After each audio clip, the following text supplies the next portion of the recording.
Okay, in this video I'm going to talk about whether SEO is actually right for your business. You get a lot of companies who will try and sell SEO to you and say that SEO is right for every business, it's right for every vertical.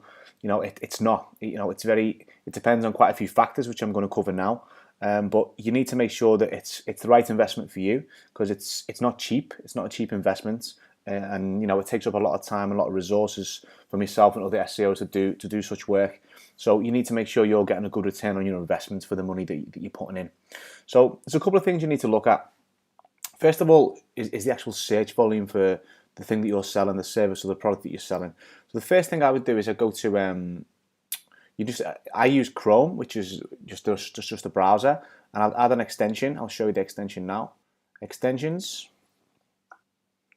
and then you're going to go down to the bottom and you're going to click Get More Extensions. There's going to be a box that pops up.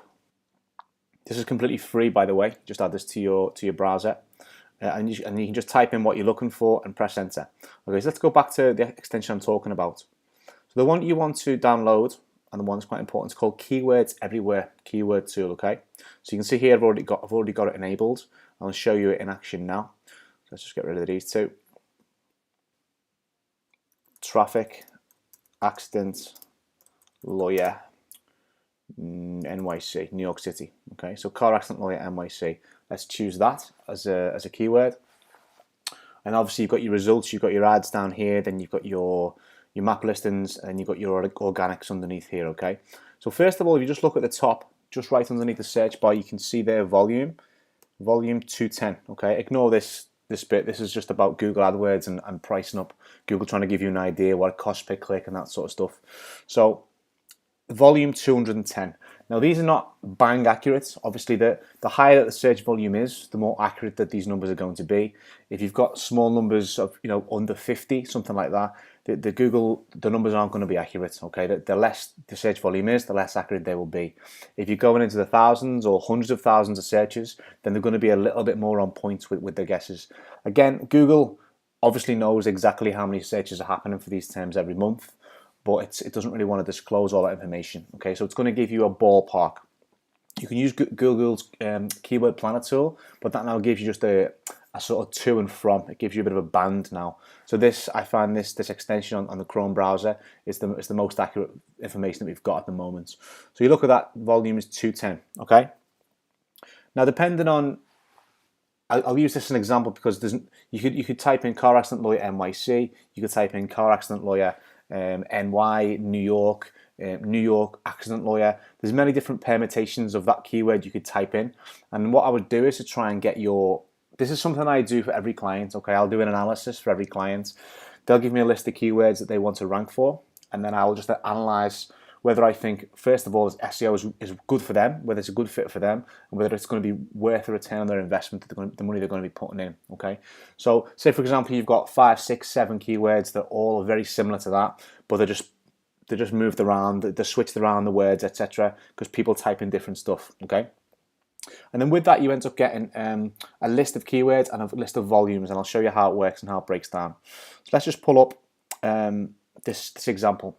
This is part of something I do for every client. Okay, I do a full in-depth analysis of what the keywords, what the volume is, what the conversion is of those keywords, and what your return on investment is likely to be from that. So if you look down the left-hand side here, you can see New York divorce lawyer. As I've just said, there's different permutations: NYC, divorce lawyer NYC, divorce lawyer New York.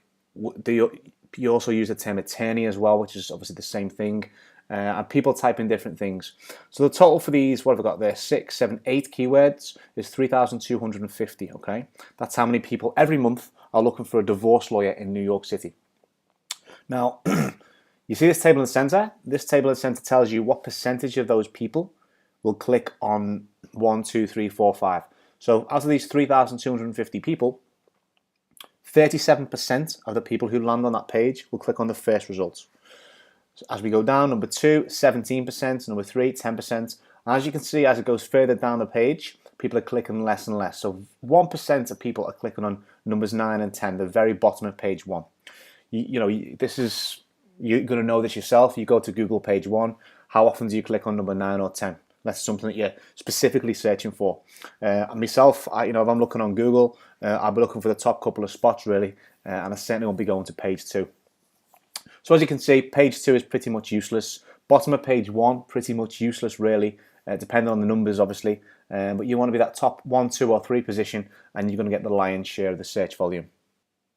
Then we can look at conversions and how these numbers break down. So let's look at the monthly traffic. For example, your business gets to Google position 3 on the first page, and which means you're getting 10% of that traffic. Okay, of that 3250, you're getting 10% of that volume, which means you're getting 325 visitors to your site every month. Now let's say your conversion to leads ratio is 5%, okay, which means 5% of the people who land on your site actually take action. They click, they send you an email, they give you a phone call, they fill in an online form. So 1 in 20 people is actually going to take action on your page, which means you get 16 new leads per month. Now let's say, again, this is also down to your business and your conversion rates. Let's say you convert 1 in 4 of those customers. Your conversion rate might be higher if it's more of an emergency niche. If it's a niche where people like to do a bit more research, maybe get a few quotes, it might be lower than that. Okay, so let's go for example 1 in 4. So it breaks down to you get an average of 4.1 customers per month. And let's say for example you're in the divorce law, or you're in another form of law, which is high return from each client. So you get $10,000 from each client. With 4 extra clients per month, you're going to get an extra monthly revenue of $40,000. Okay. Now let's say for example, I'm not saying this value is going to be for divorce law in New York, because it's a very competitive term. But say for example, I'm charging you $2,000 a month. It seems a lot up front, but as I've said, it takes a lot of time and resources to get your website ranked on page 1, and you need to make sure that $2,000 is you're actually getting a return from that. Otherwise, it just seems like you're going to be wasting your money. If, for example, let's say you're doing something which isn't law, it's something else, and you've got a business which is each customer's worth $500 to you. Now we can see here, monthly revenue from Google is $2,000. Excuse me. So you're getting 4 customers, and you're paying me $2,000. So it's obviously that's not a good return on your investment. If you've got a business where these are the metrics here, these are the numbers, and these are the numbers here, and you're only getting $500 a customer, it's not going to be worth your while to do SEO. Now we can change this up. Let's go back to our example. And then let's say we get you to just say the number 1 position, sorry, the number 2 position. So we go 17%, more website visitors, more new leads, more customers, and again, this can go higher. Your conversion rate could be better. You could close, 1 and 2, and then, in terms of your website, you could make your website convert a little bit better on your landing page, so you could knock that up to 10%. And then we're looking at a much higher revenue from Google. So you're looking at over $250,000. Just from Google alone, being on that first page, being at the number 2 spot. Okay, so this is something that I do for every client, every prospective client. I take all the keywords that they want to rank for. I look at their website. I look at the obvious stuff that I would change first of all, and just give some basic advice. And then I'd also break down their business like this, and just see whether SEO is really for them. I'm not into. I know some people who just sell SEO and think, oh, it's for everyone. It's going to work for everyone. It's not. If that return's not there, then that investment's not going to be worth it.